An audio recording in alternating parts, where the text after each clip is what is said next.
DaVinci Resolve Lite is one of the most amazing free video editors on the market, and in this tutorial I'm going to show you how to quickly get the most out of it. First of all, we'll just have a look at how I built the introduction you just saw.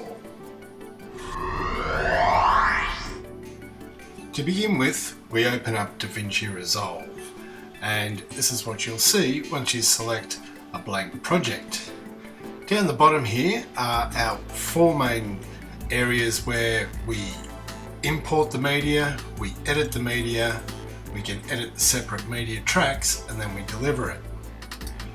So our editing workspace looks like this, a color workspace looks like this, and in this area what we're going to do in this tutorial is key out some colors on some particular footage so that it transparently sits on top of other footage.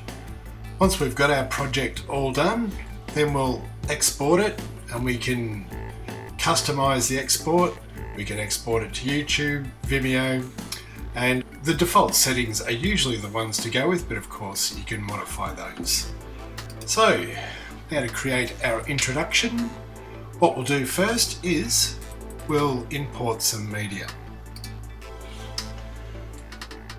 Now, for good housekeeping, it's a good idea to create a project folder, and the way I do it is simply create all the assets in the project folder, the audio, images and vision.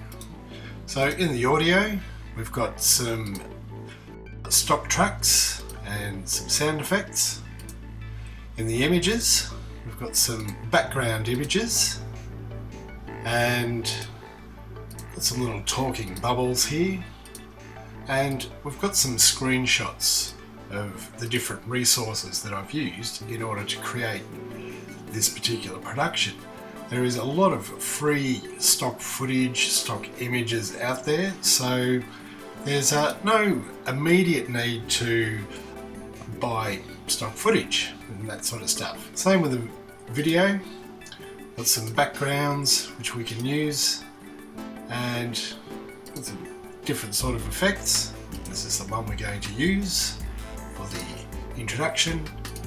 Some lower thirds, and these are great little effects that you see often on sports shows and things like that.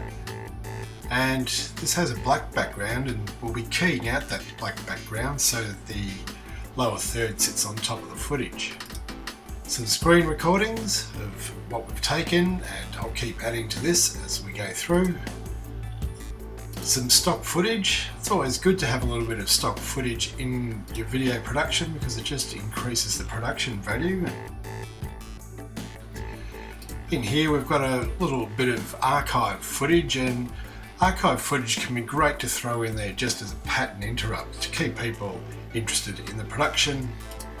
And we've also got some wipes, and these are great for just transitioning in between clips. Okay, so we'll go back to our backgrounds,